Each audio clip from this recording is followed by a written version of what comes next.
A menudo escuchamos la expresión, los tiempos han cambiado. Y quizás sea cierto. Nuestra generación ha presenciado enormes adelantos en el campo de la medicina, el transporte, la comunicación, exploración, etc. No obstante, existen esas islas, alejadas de constancia, en medio del inmenso mar de cambios. Por ejemplo, los muchachos todavía son muchachos, y continúan haciendo las mismas fanfarronadas pueriles. Hace algún tiempo, por casualidad escuché lo que estoy seguro, es una conversación muy común. 3 niños estaban discutiendo las virtudes de sus padres. Uno de ellos dijo, «Mi papá es más alto que tu papá», a lo cual el otro contestó, «Bueno, mi papá es más listo que tu papá». El tercer niño comentó, «Mi papá es doctor». Entonces, volviéndose a uno de los demás, dijo en tono de mofa, «¿Y tú, papá, es solo un maestro?» El llamado de una de las madres concluyó la conversación, pero las palabras continuaron resonando en mis oídos. Solo un maestro, solo un maestro. Un día, cada uno de esos niños llegará a apreciar el valor de los maestros inspirados, y reconocerá con gratitud sincera la marca indeleble que tales maestros les dejarán en sus vidas. El maestro, como dijo Henry Brock Adams, influye hasta en la eternidad. Nunca sabe hasta qué punto llegará su influencia. Esta verdad es aplicable a cada uno de nuestros maestros. Primero, el maestro en el hogar. Segundo, el maestro en la escuela. Tercero, el maestro en la iglesia. Quizás la maestra que vosotros y yo recordamos mejor sea aquella que influyó más en nosotros. Quizás no utilizó el pizarrón, ni poseyó un certificado universitario, pero sus lecciones fueron eternas, y su preocupación sincera. Sí, me refiero a nuestra madre, y a la misma vez, también incluyo a nuestro padre. En realidad, cada padre es un maestro. El alumno que se encuentra en el aula, divinamente comisionada de tal maestro, en realidad, la criatura que viene a vuestro hogar o el mío, es un dulce retoño de la humanidad, recién caído del hogar de Dios, para florecer en la tierra. El valioso tiempo para enseñar es transitorio, las oportunidades son perecederas. El padre que descuida su responsabilidad como maestro podrá, en años futuros, cosechar una amarga perspectiva. En la frase frecuentemente repetida, podría haber sido. Si un padre requiere inspiración adicional para comenzar su tarea de enseñanza, encomendada por Dios, recuerde que la combinación más poderosa de emociones en el mundo no sucede por ningún grandioso evento cósmico, ni se encuentra en las novelas o libros de historia, sino simplemente cuando un padre contempla al niño que duerme. Y creó Dios al hombre a su imagen. Ese glorioso pasaje bíblico adquiere un nuevo y vibrante significado cuando un padre repite esta experiencia. El hogar se convierte en un refugio, llamado cielo, y los padres amorosos enseñan a sus hijos a orar y a andar rectamente delante del Señor. Un padre inspirado nunca cabe en la descripción. Solo un maestro. Ahora consideremos al maestro en la escuela.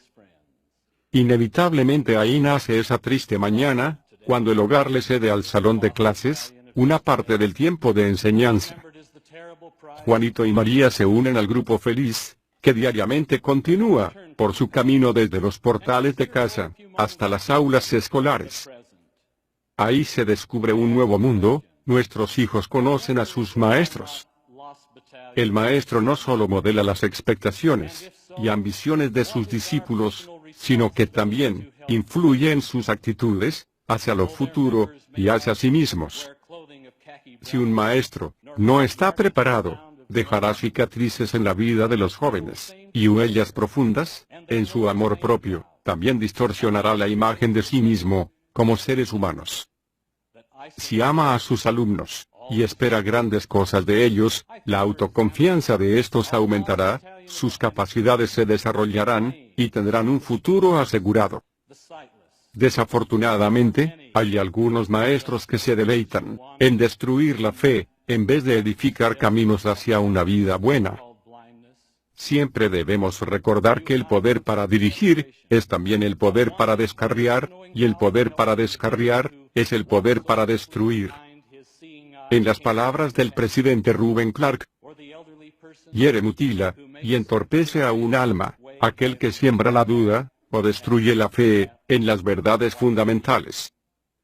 Dios considerará a esa persona completamente responsable. ¿Y quién puede medir las profundidades a las que caerá? Aquel que intencionalmente priva a otro de la oportunidad de lograr la gloria celestial. Siendo que no podemos tener control sobre la clase, por lo menos podemos preparar al alumno.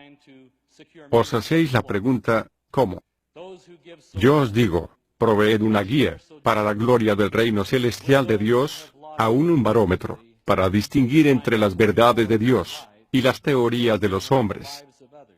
Hace varios años sostuve entre mis manos dicha guía. Era un volumen de escrituras, el que comúnmente llamamos combinación triple, la cual contiene el libro de Mormón, doctrinas y convenios y la perla de gran precio. El libro era el regalo de un padre amoroso a su hermosa hija, quien siguió cuidadosamente su consejo. En la primera página, su padre había escrito estas inspiradas palabras: 9 de abril de 1944. A mi querida hija Maureen, que puedas tener una medida constante, mediante la cual puedas juzgar entre la verdad y los errores de las filosofías del hombre, y de esta manera, progresar espiritualmente, a medida que aumentes en conocimiento. Te obsequio este libro sagrado, para que lo leas frecuentemente, y lo atesores durante toda tu vida. Con cariño, tu padre. Harold B. Lee. Hago la pregunta: ¿solo un maestro? Finalmente, volvámonos al maestro, que generalmente vemos los domingos, el maestro en la iglesia. En este marco, se unen la historia de lo pasado, la esperanza de lo presente, y la promesa de lo futuro. Aquí, especialmente, el maestro aprende que es fácil ser fariseo, y difícil ser discípulo. El maestro es juzgado por sus alumnos, no solo por lo que hace y la manera en que enseña, sino cómo vive. El apóstol Pablo aconsejó a los romanos: tú que enseñas a otro, ¿no te enseñas a ti mismo? Tú que predicas que no se ha de hurtar, ¿hurtas? Tú que dices que no se ha de adulterar, ¿adulteras? Pablo, ese maestro inspirado y dinámico, nos pone un buen ejemplo. Quizás el secreto de su éxito quede revelado a través de la experiencia que tuvo en el calabozo, cuando estuvo prisionero. Pablo conocía el andar de los soldados y el rechinar de las cadenas que lo tenían cautivo.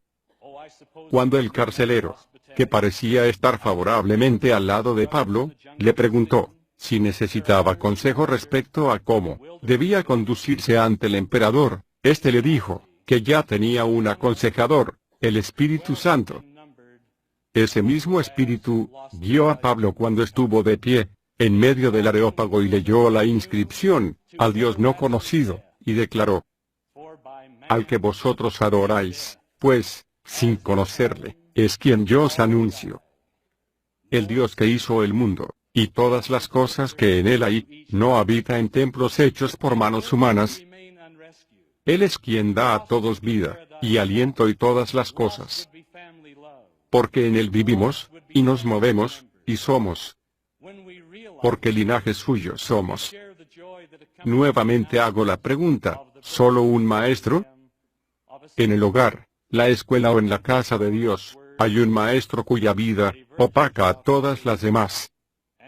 Enseñó acerca de la vida y la muerte, del deber y el destino. Vivió, no para que le sirvieran, sino para servir, no para recibir, sino para dar, no para salvar su vida, sino para sacrificarla por otros.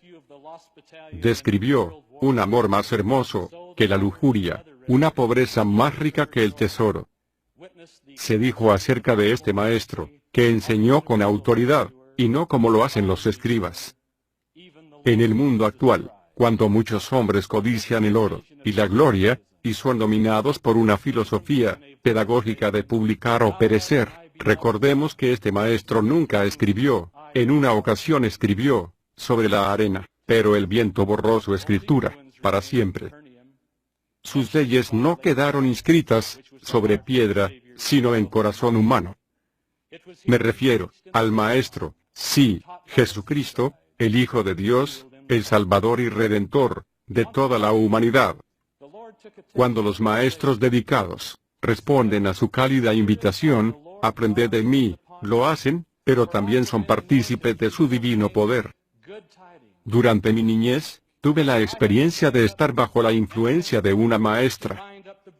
En nuestra clase de la escuela dominical, nos enseñó acerca de la creación del mundo, la caída de Adán, el sacrificio expiatorio de Jesús. Introdujo a nuestro salón de clases a personajes tan honorables como Moisés, Josué, Pedro, Tomás, Pablo y Jesús el Cristo.